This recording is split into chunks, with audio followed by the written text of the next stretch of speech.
अरशद वेला व्लॉग नई वीडियो के साथ हाज़िर हुआ हूँ। तो अभी मैं इस टाइम पे जो है चाय पीने के लिए आया था, वो चाय पी रहा हूँ। तो आज हम आपको जो है नर्सरी का विज़िट चेक करवाएंगे कि जहाँ पौधे लग रहे हैं, जहाँ घास लग रहा है। तो आज मैं आपको अपनी वीडियो के साथ वो भी दिखाऊंगा कि ये मेरी चाय है। मैं चाय लेने के लिए आया था और चाय पीने के लिए। तो उस टाइम पे मैं ये होटल पे खड़ा हूँ, चाय पीने वाले होटल पे। तो उसके बाद जो है फिर नई वीडियो के साथ हाज़िर हूँ और मैं फिर आपको चेक करवाऊँगा कि भाई किस टाइम पे मैं वो दूसरी वीडियो भी अपलोड करूँगा भी। तो उसके बाद जो है ना फिर चेक करवाता हूँ आपको कि भी पौधे लगा रहे हैं, घास लगा रहे हैं, वो भी आपको वीडियो जाके चेक करवाता हूँ उसमें, जहाँ मैं ग्राउंड पे नई वीडियो के साथ हाज़िर हुआ हूँ।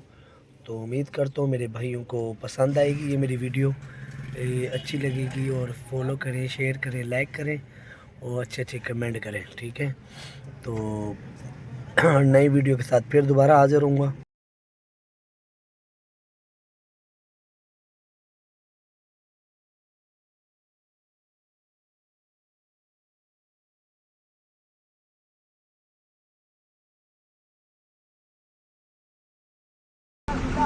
ये आगे भी लगे हैं लाइन में, उसके पीछे भी लगे हैं। तकरीबन 20-22 पौधे लगे हैं।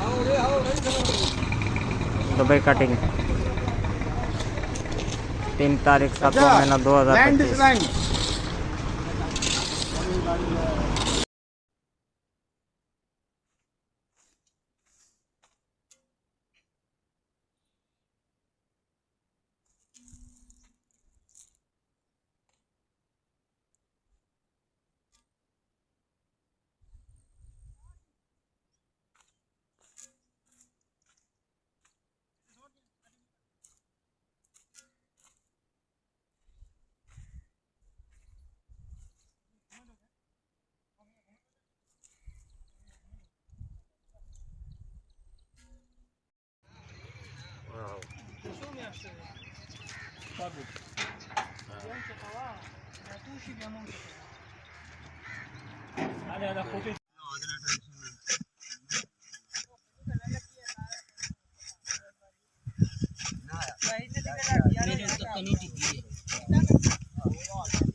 ना यार